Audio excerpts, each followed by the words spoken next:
संतवाणी channel की तरफ से आपको कोटि कोटि वंदन प्रणाम। राधे राधे। प्रभु श्री, आज का जो हमारा एक विषय है हमारे इस जन्म को लेकर है, यानी कि शास्त्र और आप जो कहते हैं कि हमारे इस जन्म का जो संबंध हमारे पिछले जन्म से भी है और आने वाला जो जन्म है उसके लिए से भी है, यानी कि हम जो भी आज जीवन में कर्म करते हैं हमारे अगले जन्म को लेकर करते हैं और पिछले के सुधारने के लिए। लेकिन वही एक दूसरा मत है कि नहीं, यही एक जीवन है। तो इस विषय को थोड़ा, इस पहले को या इस भ्रांति को मैं थोड़ा आपके माध्यम से सुलझाने की निवेदन करता हूं। देखिए, मानस हो या हमारे जितने भी धार्मिक ग्रंथ हैं या वेद हैं, वो पुनर्जन्म की व्याख्या करते हैं। 84 लाख योनियों के विषय में हमारे धर्म ग्रंथों में बताया गया है और उन धर्म ग्रंथों में बताया है कि हम अपने प्रारब्ध के अनुसार जो कर्म इस जन्म में करेंगे तो उस कर्म के अनुसार आपको अगला जन्म मिलेगा, अनटिल अनलेस कि आपका मोक्ष न हो जाए। मोक्ष की स्थिति में आपका जीवन आना और जाना बंद हो जाता है। उसमें आपका न जीवन होगा न मरण होगा, उसमें आपको मोक्ष हो जाएगा।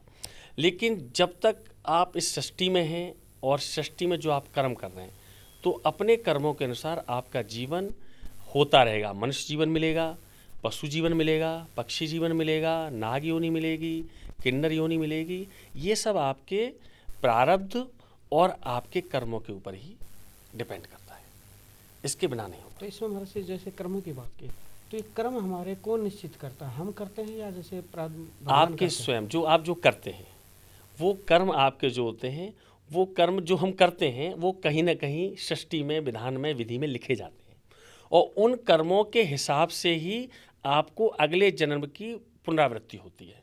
आपके अच्छे कर्म होते हैं, आप जीवन में अच्छा करते हैं, गृहस्थ जीवन अच्छे से भोगते हैं, स्वर्ग की प्राप्ति होती है, आपको अच्छा जीवन मिलता है। आप भगवान के चरणों में रहते हैं, भगवान की भक्ति करते हैं, उनके चरणों में अपना ध्यान रखते हैं और अपने जीवन को और अपने हृदय को शुद्ध कर लेते हैं, निर्मल कर लेते हैं। और मानस में कह रहे हैं कि निर्मल मन जन सोमयि पावा और मोहे कपट छल छिद्र न भावा। तो फिर आप मोक्ष की प्राप्ति हो जाती है।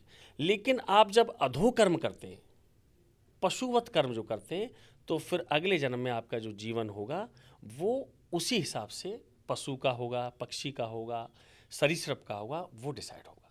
इसमें हमारा सिर्फ बात वही आती है कि बुरे कर्म तो कोई व्यक्ति करना ही नहीं चाहता, लेकिन कैसे मतलब हम अपने आप मतलब सुने कि हमारे अच्छे कर्म हो रहे हैं या बुरे कर्म हो रहे हैं? देखिए, जो वेदों में लिखा हुआ है, जो शास्त्रों में लिखा हुआ है, उसके अनुरूप जो कर्म कर रहे हैं वो सब अच्छे कर्म हैं, वो धार्मिक कर्म कहले जाते हैं।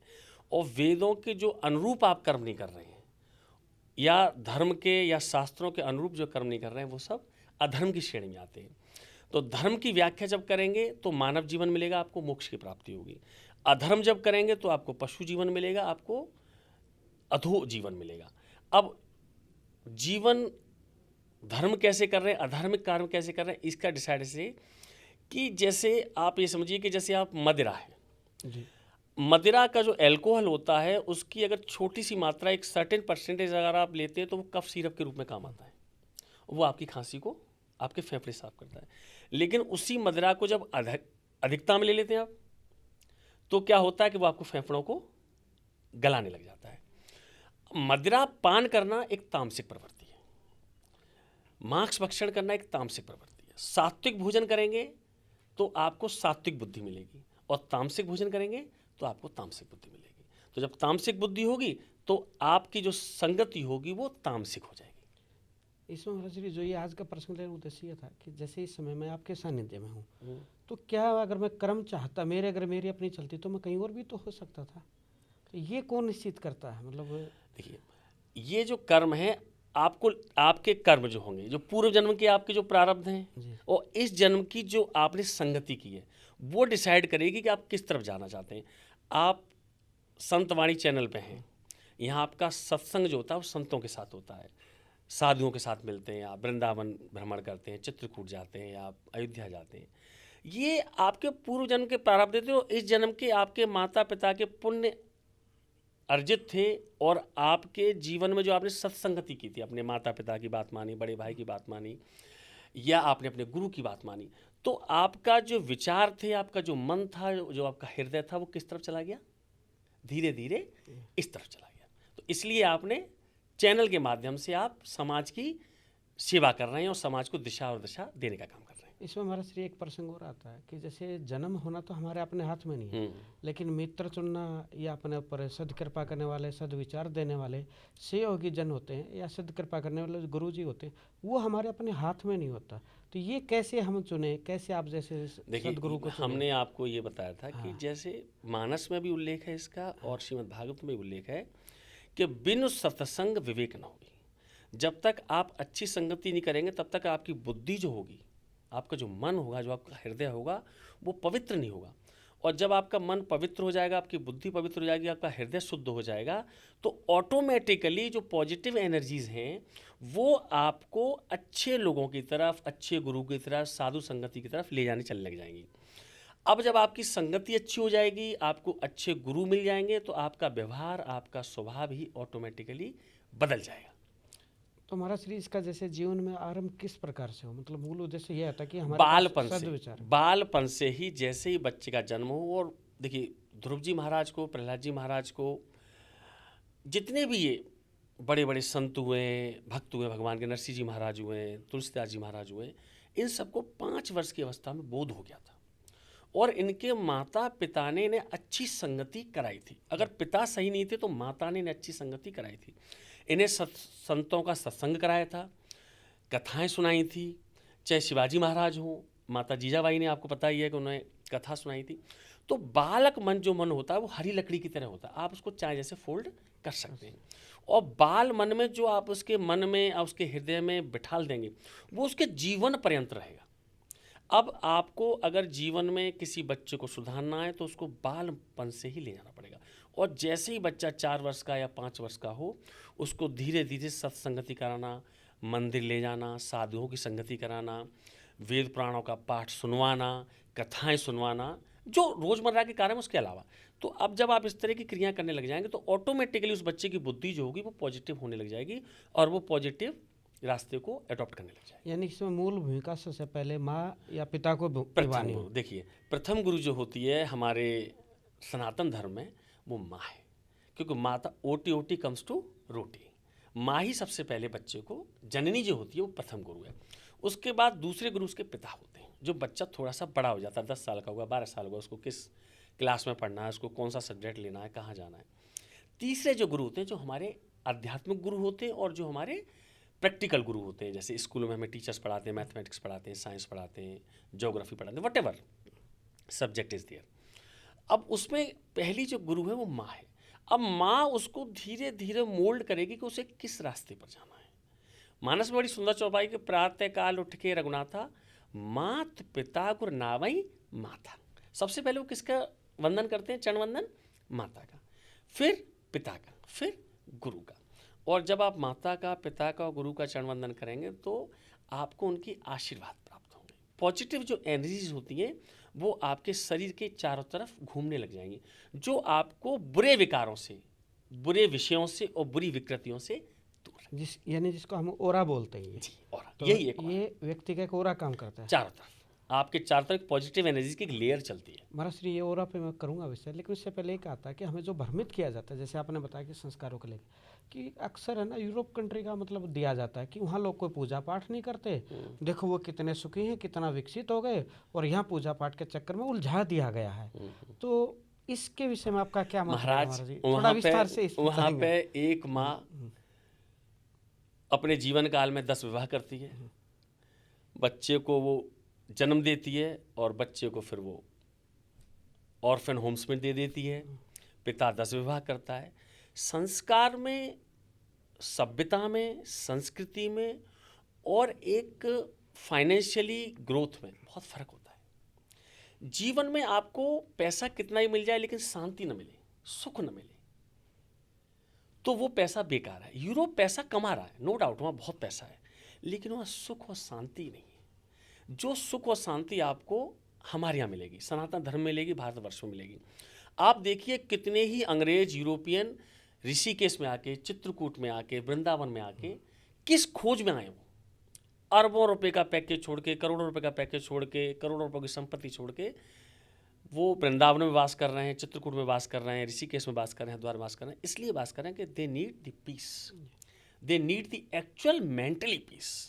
और ये जो जीवन में आपको पैसा मायने रखता है या भौतिकता मायने रखती है, वो एक 40 और 45 वर्ष की अवस्था तक तो आपको अच्छा लगता है, और once you cross this age limit ना, then you need total mental peace, जो सिर्फ आपको सनातन धर्म में ही मिलेगी। और अब धीरे धीरे यूरोप भी आप देख रहे हैं माइग्रेट हो रहा है भारतवर्ष की तरफ, भारतवर्ष की सभ्यता और संस्कृति की तरफ।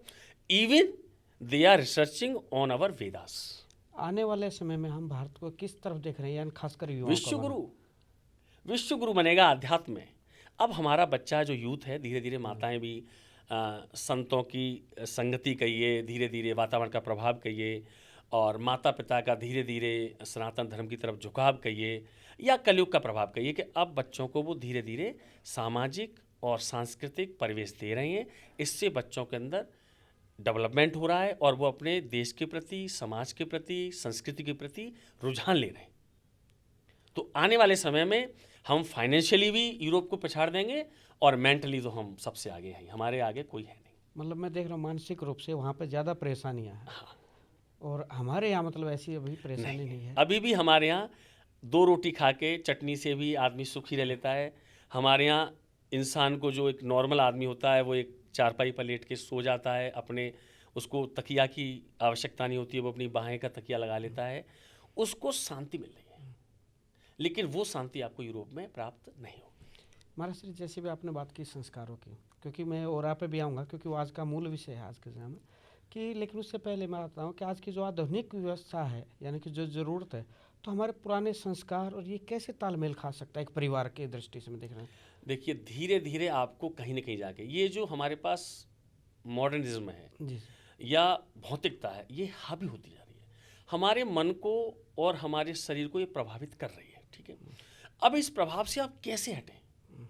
जल आप सुराही का भी पी लेंगे तो भी आपको संतुष्टि, आत्मसंतुष्टि होगी। फ्रिज का पिएंगे तो भी आत्मसंतुष्टि होगी। आप सिंगल डोर फ्रिज का पानी पिएंगे तो भी आत्मसंतुष्टि होगी, और आप ट्रिपल डोर का पिएंगे तो भी आपको आत्मसंतुष्टि होगी। आपको अपनी ज़रूरतें धीरे धीरे कम करनी पड़ेंगी, और जैसे जैसे आप अपनी नीड्स को कम करते जाएंगे, ऑटोमेटिकली आपकी जो मेंटली पीस है वो बढ़ती चली जाएगी। हम अभी दुखी इसलिए क्योंकि हमारी नीड्स बढ़ती जा रही हैं, और दिन पर प्रतिदिन बढ़ती जा रही हैं। ये नहीं, ये है तो इससे और बड़ा कैसे मिले, ये है तो इससे बड़ा। तो हमारा जो पैरामीटर्स है वो डिफाइन नहीं हो पा रहा है कि हम इस पैरामीटर पे जाके रुकेंगे और यहाँ जाके हमें शांति मिलेगी। तो उसके लिए बचपन से जब आपको ये चीज़ आ जाएंगी, जब आपके माता पिता, आपके गुरु आपको इस तरह के संस्कार देंगे, आपको सभ्यता देंगे, संस्कृति देंगे, और सबसे बड़ी चीज़ महाराज आज के समय में जो हो रहा है वो ये है कि हम अपनी संस्कृत भूल गए, जो हमारी मूल भाषा है। संस्कृत समस्त भाषाओं की जननी है, और संस्कृत से आती है संस्कृति, और संस्कृति से आता है संस्कार, और संस्कार से आता है समाज में रहना।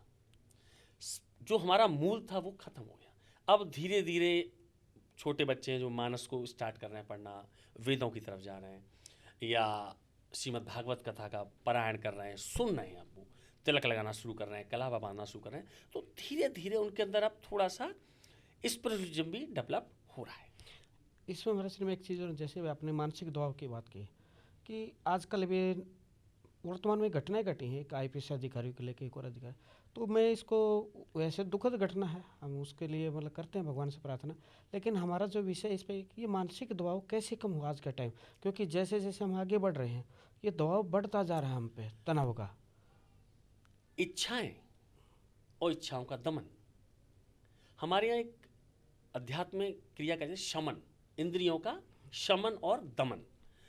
ये जो घटनाएं हो रही हैं कि वो प्रेशर में आके सुसाइड्स कर रहे हैं, या वो इतना प्रेशर मेंटली झेल नहीं पा रहे, वो इतना कुछ कर चुके होते हैं कि उनका हृदय डर रहा होता है कि आगे जाके मेरी समाज में जो इज्जत है वो उड़ जाएगी या दूषित हो जाएगी। उन सब के लिए कहना, उनकी इच्छाएं इतनी बढ़ गई थी कि आईपीएस की एक जॉब होती है, बहुत प्रोमिनेंट जॉब होती है, बहुत अच्छी जॉब होती है, बहुत अच्छा पैकेज होता है उसका, बहुत लग्जरी लाइफ होती है उसको, लेकिन उन सब के अलावा वो क्या चाहता है कि कुछ और आए, कुछ और आए। अब जब वो ज़्यादा आता है तो उसको फिर ठिकाने लगाने के वो रास्ते ढूंढता है। डर भी रहता है कि कहाँ इसको लगाऊं, कैसे लगाऊं, कोई पता न दे। तो उसको एक तो और आए, और फिर उसको ठिकाने कैसे लगाऊं। तो इन दोनों के बीच में वो क्या होता है, अशांत रहता है, उसको निद्रा नहीं आती है, नींद नहीं आती है, उसको भोजन अच्छा नहीं लगता है, वो परिवार से बात नहीं करता है, वो थोड़ा चिड़चिड़ा हो जाता है, उसके स्वभाव में उग्रता आ जाती है, वो अपने सबॉर्डिनेट से कम बात करता है। जबकि सनातन धर्म में कहा गया कि जब आप 8 घंटे नौकरी करें उसके बाद अपना समय 8 घंटे किसको दें, अपने परिवार को। जब आप अपने परिवार को समय देंगे तो ऑटोमेटिकली आप बच्चे की किलकारी सुनेंगे, माता पिता के साथ बैठेंगे, उनके साथ बोलेंगे, बातचीत करेंगे, तो आपका मन है जो वो अशांति से किस तरफ जाएगा, शांति की तरफ। और जब शांति की तरफ आ जाएगा तो आपका मन हो जाएगा शांत, तो आपके अंदर जो पॉजिटिव एनर्जीज आएंगी, नेगेटिव एनर्जीज नहीं आएंगी। ये जो आईपीएस वाला मैटर है, इसमें नेगेटिव एनर्जीज ने उनको चार तरफ से घेर लिया था। क्योंकि महाराज श्री मैं देख रहा हूँ कि कई सालों की जॉब हो जाती है और एक आईपीएस बनता है, कोई आईएएस बनता है, बहुत बड़ा उनका मानसिक संतुलन होता है, बहुत मजबूत होता है। जब इस तरह के अधिकारी बिखर जाते हैं तो एक आम जन का, जैसे प्राइवेट जॉब में होता है, वो लोग कैसे अपने आप को महाराज संभालें। फर्क यही क्योंकि है, मैं महाराज श्री आपसे इसलिए जान रहा हूँ कि आप खाली एक कथा वक्ता ही नहीं, अच्छे मतलब प्रेरक वक्ता हैं, सेमिनार करते हैं युवाओं को मानसिक रूप से उभारने के लिए। तो इसका शास्त्र विधि से कोई समाधान हमारा, जैसे सामाजिक सबसे रूप बड़ी से तो चीज हमने आपको आपने बताया, परिवार बताया है, तो शास्त्र विधि से हमारे कोई ग्रंथ या कोई बिन ऐसा। सत्संग विवेक न हुई, उन्हें कथा श्रवण करनी पड़ेगी, शास्त्रों का अध्ययन कर, चाहे मान किसी भी, हम ये नहीं कह रहे हैं कि आप भागवत पढ़िए, आप मानस पढ़िए, आप गीता, जो आपको पसंद हो, आप महापुरुषों की जीवनी पढ़िए, उनके चरित्र को पढ़िए। आपको कहीं ना कहीं आपके पास समय होता है, संतों की शरण में जाके बैठना पड़ेगा, आपको सत्संगति करनी पड़ेगी, आपको मंदिर जाना पड़ेगा। क्योंकि महाराज श्री जैसे मैं किसी को सुन रहा था कि उसमें ये कहा कि हमारी जो परंपराएं थी वो हमसे छुड़वा दी गई हैं, मतलब उनको अनपढ़ कहा के गवार का है, पिछड़ापन का, जबकि उन परंपराओं का बहुत बड़ा योगदान था हमारे को संस्कारवान बनाने, शिक्षित करने में। तो ऐसी कोई विशेष परंपरा के बारे में सनातन धर्म में कुछ भी आप करते हैं that is equally related to practical life और साइंटिफिकली। अगर आप सूर्य को लोटा दे रहे हैं, जी सूर्य को जल चढ़ा रहे हैं, जीवन में आप देखिएगा, मैं इतना बड़ा हो गया, अगर आप सूर्य को लोटा देंगे प्रतिदिन नियम से, सूर्य उगते समय, साइंटिफिक लॉजिक क्या है कि जब सूर्य उगते हैं तो लालिमा होती है, लालिमा हमारे से। और जो लाल रेज निकलती है उनके में से, और सूर्य को जब लोटा देते हैं तो लोटा चढ़ाते समय उस लोटे की जो धार होती है उसमें से लाल किरणें आपकी आंखों में प्रवेश, दैट इज मोर और most benefit for your eyes, जी आपकी आंखें जो कमजोर होती हैं। अगर आप सूर्य को लोटा देंगे तो कभी भी आपको सिर दर्द की, माइग्रेशन की समस्या नहीं होगी, यानी कि इससे माइग्रेन का समाधान हमारा। कभी मत, आप करके देख लीजिए इसको। और जिसको माइग्रेन की समस्या, मैं आपके सामने इस आपके स्टूडियो में समक्ष कह रहा हूँ, जिसको माइग्रेन की समस्या हो, आप उससे कहिएगा कि वो उगते हुए सूर्य को और लोटा जल चढ़ाना शुरू कर दें, और आप सिर्फ 30 दिन देखिए, 30 days only, you will see the result. कोई भी कारण हो, आप तुलसी जी की परिक्रमा कीजिए, तुलसी जी को जल दीजिए, या तुलसी दल का सेवन कीजिए। जो स्त्री या पुरुष तुलसी दल का प्रतिदिन सेवन करते हैं बिना किसी रोक टोक के और बिना किसी नागा के, उनको कैंसर 0 है, ये साइंटिफिकली प्रूवन है। तुलसी आप पूजन को लेकर तुलसी पूजन कीजिए, तुलसी दल का सेवन कीजिए, जो तुलसी जी का दल होता है, पत्ता होता है जिसको बोलते हैं, पत्ता बोलते हैं, उसका प्रतिदिन सेवन कीजिए खाली पेट। अब इसमें महाराज ये कहते हैं कि वो चबाना नहीं चाहिए, यहाँ हमें हाँ, भ्रमित कर दिया चबाना गया। इसलिए नहीं चाहिए क्योंकि उसके जो एंटीऑक्सीडेंट तत्व होते हैं वो खत्म हो जाते हैं, इसलिए उसको निगलना चाहिए। निगल से क्या होगा, वो आपके पेट में जाएगा, और पेट में जाने से फिर धीरे धीरे घुल के वो आपके पूरी बॉडी में, अगर आप उसको चबा लेंगे तो चबाने से वो आपके दांतों के बीच में उसके जो एंटीऑक्सीडेंट जो उसके एलिमेंट्स हैं वो आपके दांतों के बीच में फंसे रह जाएंगे। इसलिए उसको चबाने के लिए साइंटिफिकली तो उसको हमने स्पिरिचुअल में आध्यात्मिक इसलिए जोड़ दिया कि वो तुलसी है तो उसको माँ का रूप है, क्योंकि सती का रूप है, वो उनको चबाना नहीं चाहिए। लेकिन अगर साइंटिफिकली देखेंगे आप इसको, तो उसका जो अर्क है, जी जो उसका सार है या जो उसका जिस्ट है, वो तो आपकी दांतों में रह जाएगा, और जाना किस में चाहिए, आपके पेट में। जो स्त्री या पुरुष, जो भक्त तुलसीदास का सेवन करते हैं, उनको कभी कैंसर की समस्या नहीं होती है, ये प्रत्यक्ष है, ये प्रमाणित है। महाराज से आपसे ये छोटे छोटे सूत्र अवश्य जानूंगा, लेकिन मैं मूल विषय उसी पे आता हूँ। जैसे आपने ओरा की बात की थी, उससे भी पहले कहा था हमारे बुद्धि विचार का। तो मैं किसी को सुन रहा था क्या है कि भगवान जो है सिर्फ हमें जन्म देता है, बुद्धि का अधिकार सिर्फ हम स्वयं पर रहता है कर्म करने के लिए। इस पे कैसे मतलब महाराज श्री नहीं देखिए, भगवान ने आपको जन्म दिया, हाँ और जन्म दिया तो आपको बुद्धि और ज्ञान भी दिया। अब वो बुद्धि और ज्ञान कैसे आता है? धीरे धीरे। जब आप छोटे होते हैं तो उतना ज्ञान नहीं होता है। आपकी जो मेंटल नर्वस सिस्टम है वो धीरे धीरे डेवलप होता है, जैसे आपके अन्य ऑर्गन्स डेवलप होते हैं। आपके हाथ पैर बड़े होते हैं, आंखें बड़ी होती हैं, मुंह बड़ा होता है, दांत निकलते हैं।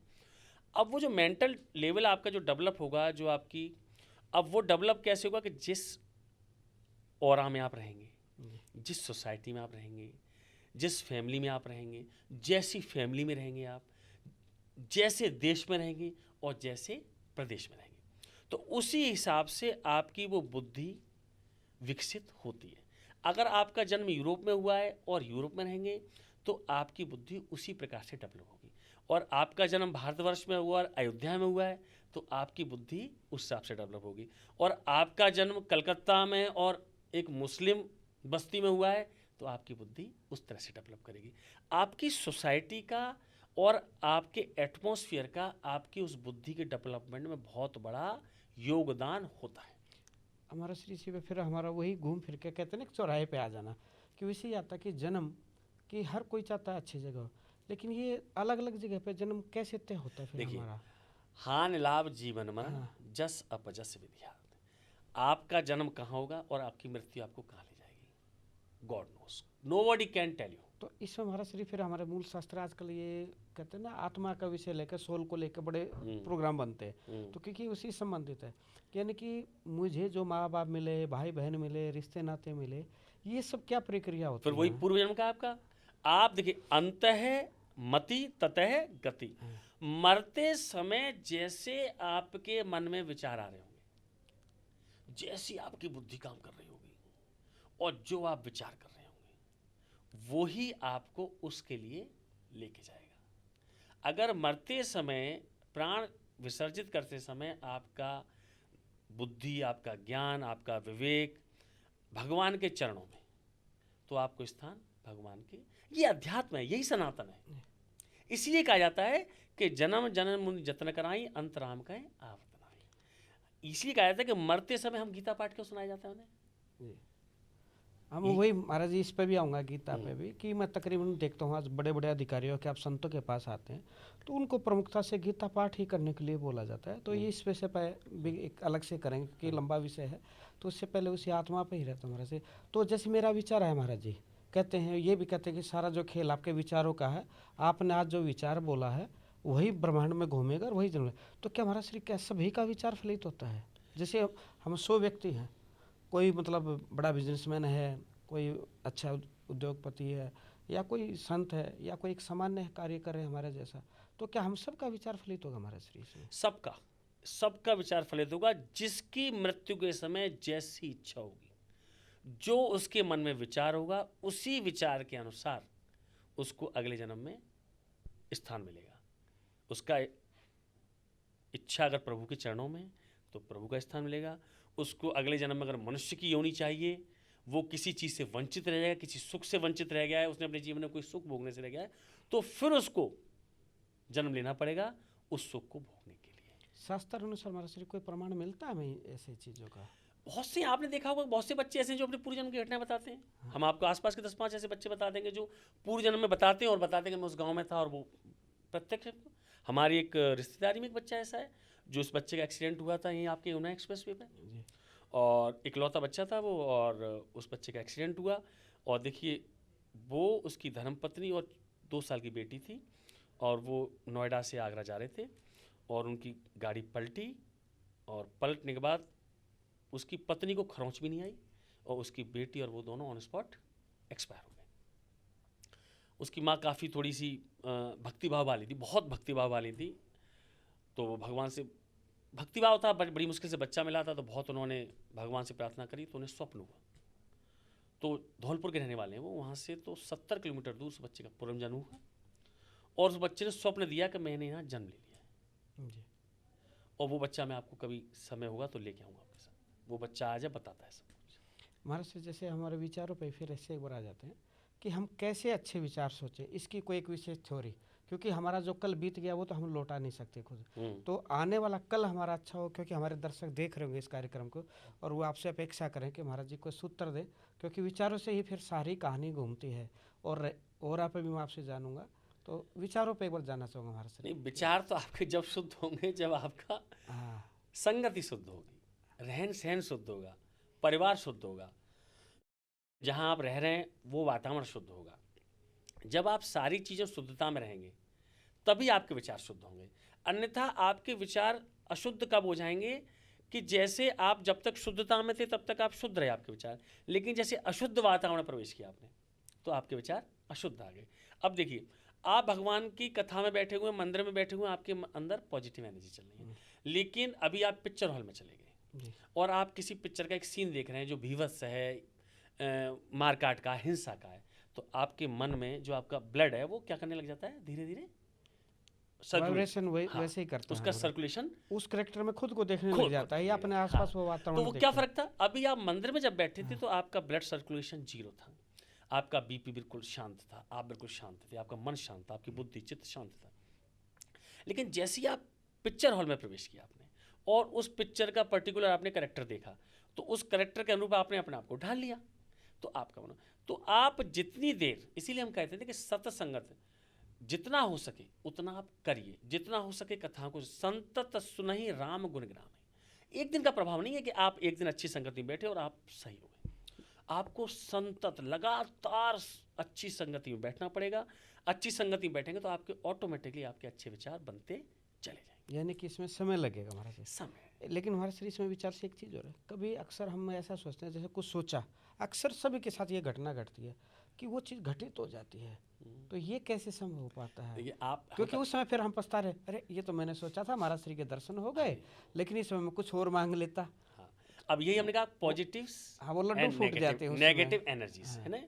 जब आप हमेशा पॉजिटिव सोचते हैं, इसका एक उदाहरण ऐसे कि जैसे कुछ लोग जैसे मौन व्रत रखते हैं, उनकी विशेषता है कि जैसे 1 साल का उन्होंने मौन व्रत रखा और 1 साल बाद अगर वो कुछ बोलेंगे तो वो सत्य ही हो जाएगा, क्योंकि उन्होंने मौन व्रत के द्वारा इतनी ज़्यादा पुण्य अर्जित कर लिए, इतनी एनर्जीज अर्जित कर ली अपने अंदर कि वो एनर्जीज फूट के निकलती है।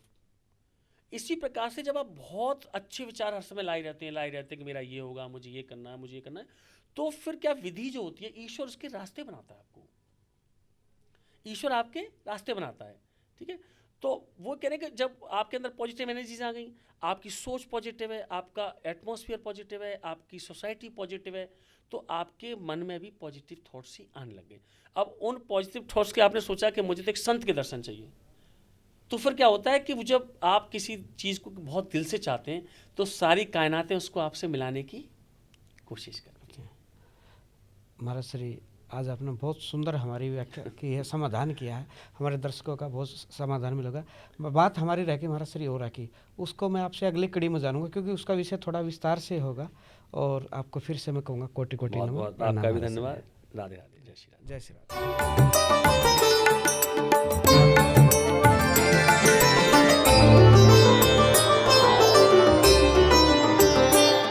आप हमारे संत वाणी चैनल को सब्सक्राइब करें, वीडियो को लाइक करें, शेयर करें और हाँ, बेल आइकन पर क्लिक करना बिल्कुल ना भूलें, ताकि हमारी किसी भी वीडियो की सूचना सबसे पहले आपको मिले।